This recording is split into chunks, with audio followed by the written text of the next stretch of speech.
I'm thrilled today's guest, Jessica Seinfeld. She wears many hats. She is a major philanthropist. She's got one of the biggest foundations, the Good Plus Foundation. I've been to some of their events. We're going to talk a lot about that. She is a six times author, New York Times #1 bestseller. She's got a new book out, Not Too Sweet, 100 Dessert Recipes for those who want more with just a little bit less. Basically, amazing treats of dessert, but healthier. We're going to talk about that. She's a documentarian. She's got, this sounds amazing. She's executive producer of a Netflix documentary, Daughters, which follows a daddy-daughter dance of 4 incarcerated daddies and their daughters. Sounds incredible. She's been to Israel since October 7th. She's been very outspoken about that. We've got a lot to talk about. Thanks for being here, Jess. Thanks for having me. Thank you for that introduction. My goodness. Well, it's just reading the facts. Let's talk about the foundation first, because you've done so much great work, and we'll get into the book, and we'll talk a little bit about Israel also in the doc. But talk to me about Good Plus for those who don't know what it's about. Well, it's an organization that I founded in 2001.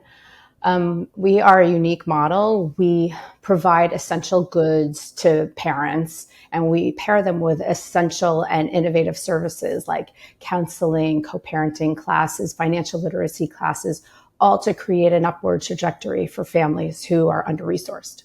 So give me, charities sometimes are faceless. You're the face of the charity, but the real faces obviously are the people you help. Give me one story of something that particularly that just said to you, this is good. This is good. Just a real simple one-time story about how the charity affected one family. Well, I could talk about our most recent work, which is since 2010, our focus on fathers, which is really unique in this country. We tend to not think of fathers as essential parents. They're more like actors in many children's lives. That's how social services in this country considers them. Also, policy and culture really thinks of them as like secondary.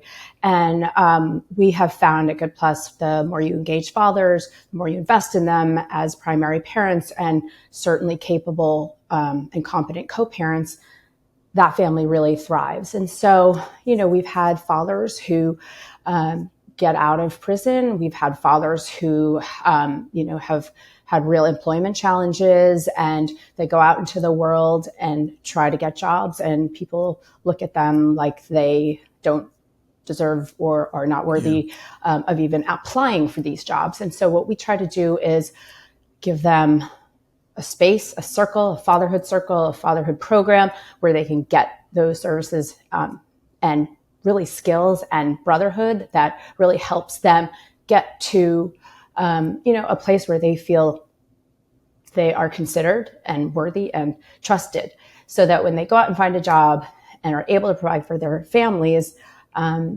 it really changes the life of that entire family. And when you do that, over and over again, changes communities, and it really, I think, lifts our world up a bit when we start to include fathers as worthy co-parents. And that led you to the documentary, which sounds fascinating. Talk to me about that. Yeah. So we have so many fathers who, for the first time, get into a fatherhood program and see other men just like them who have been discounted by society, and they hold each other accountable, they support each other, and they learn.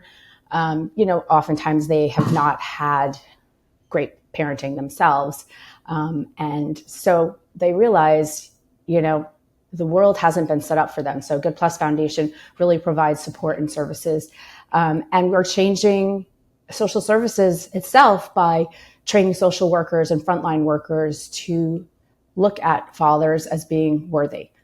So yes, what happened was a friend of mine, Lydia Kivas, knows all about our fatherhood work. And there was a film being made about incarcerated fathers that had run out of funds. And my friend Lydia thought of me. She texted me. She says, I've heard about this film. They need support. Would you be interested? And then they sent me a couple of clips, and it took me like less than 10 seconds to realize this is a film that has to be made. So Daughters is currently on Netflix. All right, Daughters on Netflix. Let's sell some books. Okay, first of all, before we get into the new book specifically, how did you get so into, I mean, if anybody follows you on social media, you are a foodie extraordinaire. A lot of it obviously is very home-based. I love that before you put anything in your cookbook, you try it out on your family. But and I love that you talk about Duncan Hines changed your world as a kid growing up. Just talk to me how this whole thing started. Well, in 2007, when my first book came out, Deceptively Delicious, that book I did really as a fluke. I could not get my daughter to eat one vegetable. And it really worried me because I grew up in a really healthy family. My parents are, by the way, nobody grew up healthy in those days. You guys were ahead of your time. It was so embarrassing. You were ahead of your time. No Twinkies in your house, huh? No, nothing like that. No sugar cereals, nothing. It drove me crazy. Wow. And so then I give birth to a child who won't eat one vegetable. So I just came up with this method of pureeing vegetables, pureeing fruit, and putting it in her food so that she was just getting added nutrition. And that book took off. And I don't know, it just sort of created a pathway for me in this world of food. It's not the biggest part of my world. The Good Plus Foundation is really my focus. And certainly now this film is all I'm working on. But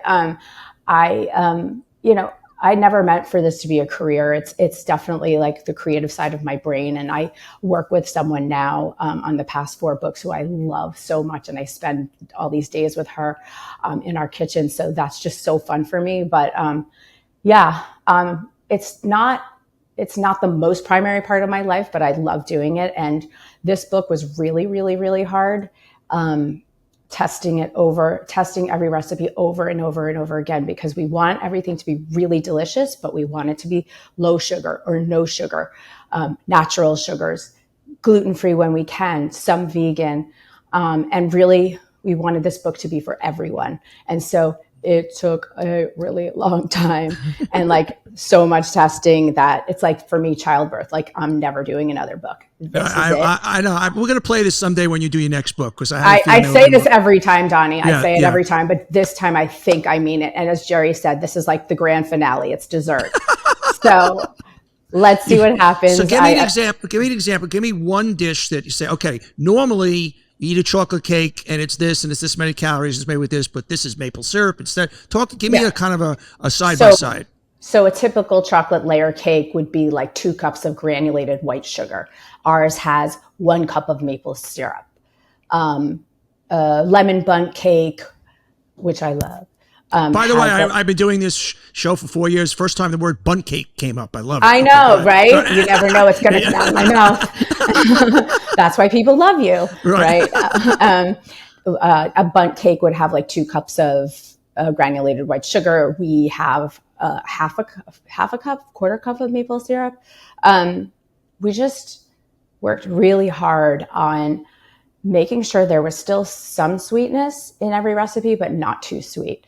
I don't know about you, but we may look 30, but we're not. And no, we're not. I'm much older than you. I saw your biography. I got a lot of years on you. So well, I'm still not young anymore, but I just like lost that ability to like eat anything sweet and enjoy it. I feel like after dinner, if you have a really sugar full dessert, you just don't feel so great. I get hungover. If that's what I get hungover from now these days. But so I just wanted to like keep eating dessert and not be, totally sacrificing everything. But that's what we did in this book. Give me your favorite recipe in the book. I know they're all your babies. They're all my babies. But if you have to make one tonight, and the family and Jerry's like, come on, let's do it. What are you going to do? I love our apple tarts, which I just made. We're doing all these videos right now for the promotion of the book in this new world of TikTok. And I just made them the other night, and then I had to go away this weekend, and Jerry was home watching the Mets game. And he must be in mourning today. He must be in mourning. Yeah. It must be a very sad day over at the Seinfeld house. They were amazing. Yes. They like no one would have thought that this would have happened. It was a win. It was a win. Yeah. So he just like demolished all of them, and he asked me when he met me at Parents' Weekend this weekend for our kids in college. But he's like, what were those things on the counter? And there are these apple tarts that have like 6 tablespoons of maple syrup in them, and they're just amazing. Meanwhile, you mentioned TikTok. It's something that I read and I was so impressed with. You've been very grounded in raising your kids, and your youngest one you gave a flip phone to on her latest birthday. Now, has that experiment worked, or is he back to a smartphone? He's mostly back to his smartphone, but he's the kid of mine who I don't have to worry about is on his phone so much. He even complained to me, in this transition in college. He's like, I don't like, how much time I have on my hands now in college, because now it means I get on my phone more. Yeah. So, that transition to college when you're used to being in school like 7 hours a day at regular school. You're basically in college, you're like 2 or 3 hours a day tops. And that's your day. And so he's trying to figure that all out. So no, he's not somebody I worry about. He's not using that flip phone as much as I would like him to, but it was great this summer. He really stayed off his phone. And how you doing as an empty nester? How you guys doing? I'm very lucky to be really busy with daughters and traveling a lot. We just came back from San Quentin. We went to the San Quentin Film Festival. We closed that first time ever film festival held in a prison. And so that was one of the more extraordinary experiences I've had with this film, and certainly in my life. So I'm traveling a lot with the film and really getting the most out of this experience, because the way this film has touched people's lives, every single person has like a different reaction to it. And I hope you watch it. I'm going to. I haven't seen it yet, but I'm going to. I'm going to tonight. That's my viewing for tonight. Can't wait to hear what you think. All right, I will. It's by the way, I just read the premise. And I'm like, fuck, I got to see that. So however the blurb is written, it's very appealing. It really is. Okay. You should be really before I see it, I can even tell you should be really proud of it just based on the premise. Speaking of proud, you talked a lot about your trip you took to Israel a couple of months after October 7th. And you and Jerry, I think, have been wonderful in that you've been able to be outspoken on behalf of Israel, but also the plight of the Palestinians. And I don't understand why more people in public positions have not come out with the kind of empathy and the kind of talk and supporting of Israel, but also saying, you know what, we support all people. We support anybody who's suffering. What we're experiencing is tremendous biblical shared grief. Palestinians are grieving their children and their families that have been lost to this conflict, and certainly so are Israelis. And this conflict has been going a long time. I really get a lot of inspiration from the Parents Circle Families Forum.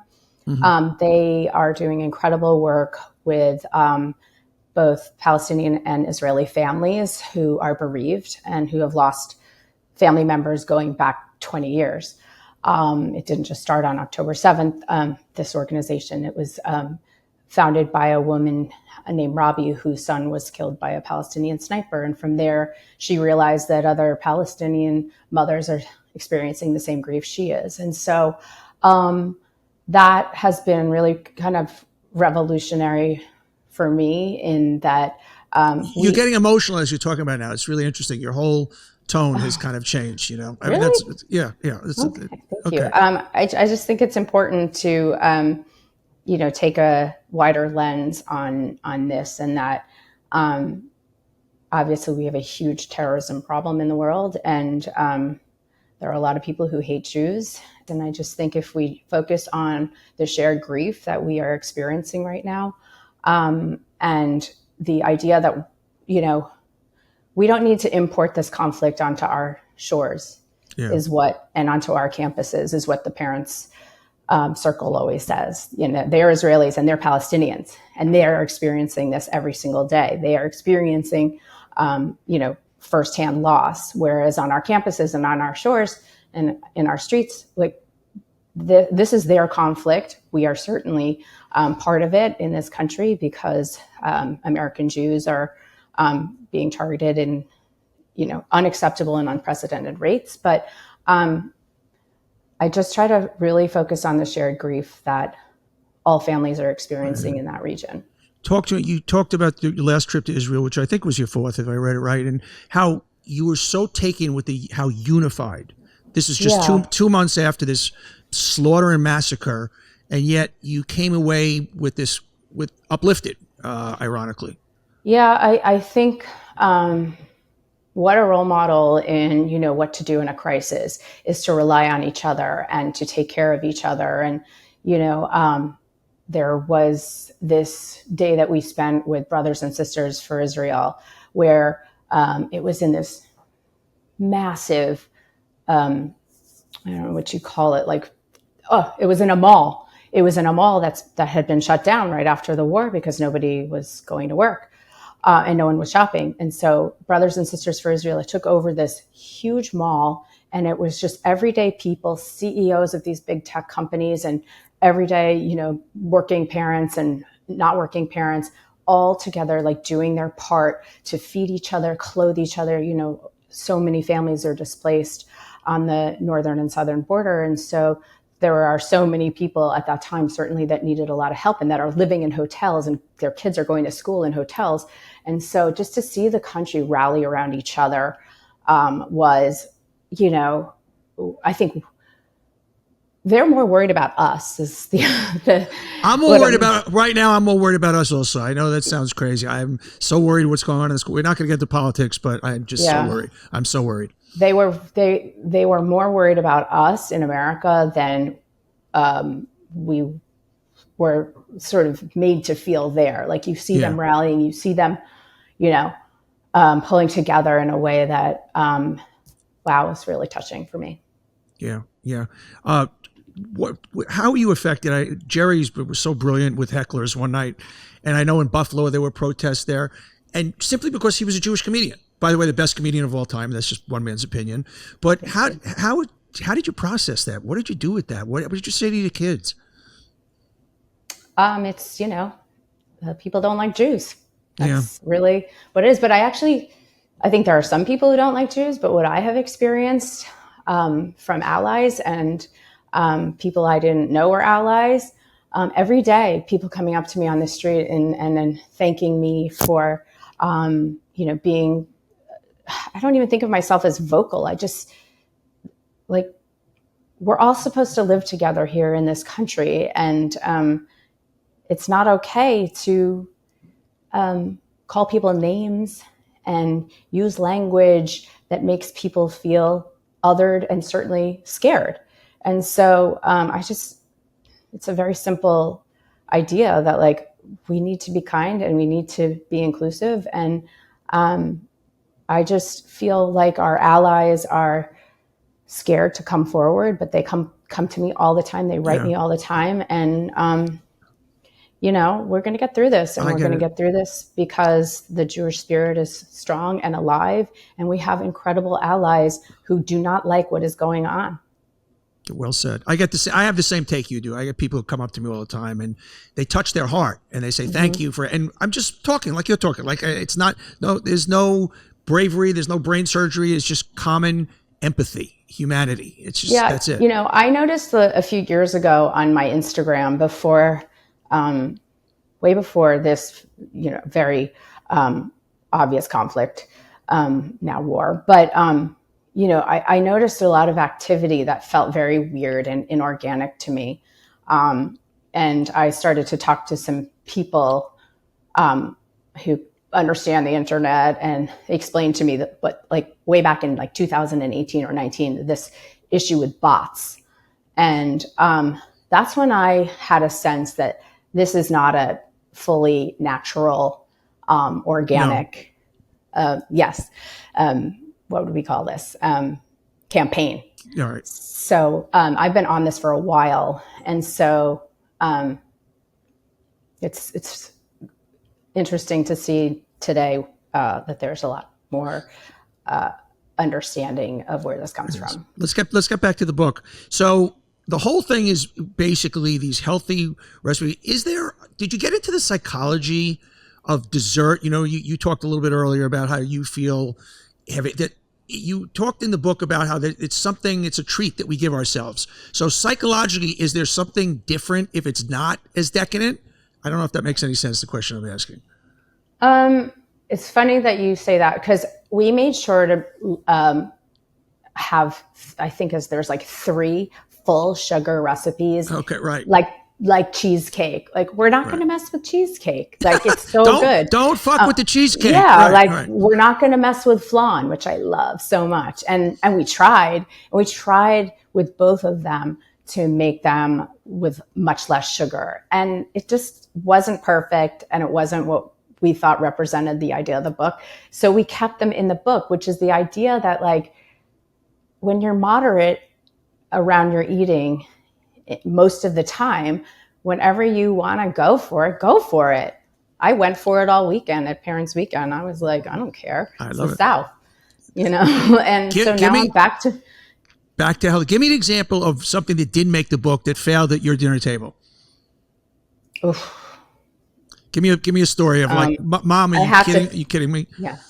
I have to think about it, because honestly, we finished this book a year and a half ago, and it's if I could remember back then. But there's lots of different recipes that just were like too dry or too or just like some things that don't work. Yeah, I guess when I tried the cheesecake with less sugar, my son Julian is like a cheesecake expert. He was like, "No, Mom, not this." So we kept it full sugar.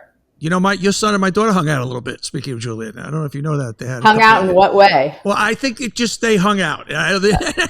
But by the way, you ever hear the expression, which I still don't understand, what we got together or we hooked up? I don't ask what that means, but there's a lot of definitions to all that stuff. How do you keep your kids grounded? Because you have really I don't know your kids well, but I know of your family very well. We have a lot of connections, and your kids are really grounded. I have a connection. Your daughter dated one of my best friend's sons for years. I love him. I know. I have to give Curtis Schenker a shout out. He always says to me, "Please mention me on your show." Yes, he loves to mention Curtis. We love you. Yeah. So how do you keep the kids grounded? What's the formula? Well, I'm lucky that I grew up with I didn't grow up with a lot of money. I've been working since I was, 5 years old. I had so many jobs in college. I had student loans. I didn't grow up the way I live now. And so it has really I'm the same way. Yeah. tormented me that our kids might shortcut life because of privilege. And so, I would say my friends think I am like too much this way. Right. But I don't think you can go wrong. I don't think you can go too much that way. I don't think you can go too wrong being too strict or too, I don't think you lose. I think you lose going the other way. I think you can't lose this way. I mean, I struggled a lot. Like I really, had months where I couldn't pay my rent and had so many jobs and just to put myself through college, and my friends were able to like go out to dinner and have fun. I was always working at the restaurant where they were out to dinner. And so I just want my kids to grow up with those same values. And I try as hard as I can, and Jerry backs me up, but it's not the same. It's not innate the way it is to me with him. And so that's where he and I triangulate, I think the word is. Because he grew up so decadently in Massapequa. So no, he didn't. But I know, I'm kidding, right? Yeah, he has this idea that if he has $5 in his pocket, he burns a hole in his pocket and he's got to spend it. Okay. I am the opposite. Good combination. Before I let you go, if somebody wants to get involved with Good Plus, how do they do that? goodplusfoundation.org. Come volunteer. We love that. We do great corporate events too. Like, a lot of companies like to come and volunteer with their groups, and it's just like such a fun time. It's 2 hours, and just come with your family, come with your friends, come with your work, and come to our events. The book is Not Too Sweet, 100 Dessert Recipes for those who want more with just a little less. The new doc that's on Netflix now is Daughters. Good Plus is a foundation. Just Seinfeld, you're a good woman. I really appreciate your time. You're doing a lot of great stuff. Keep it up. Thank you so much, Donnie, for having me. It's good to see you. Everybody, thanks for watching. If you like it, hit that subscribe button. And we love having you here watching On Brand. And just don't miss any future episodes. So don't forget to hit that subscribe button. We'll see you next time.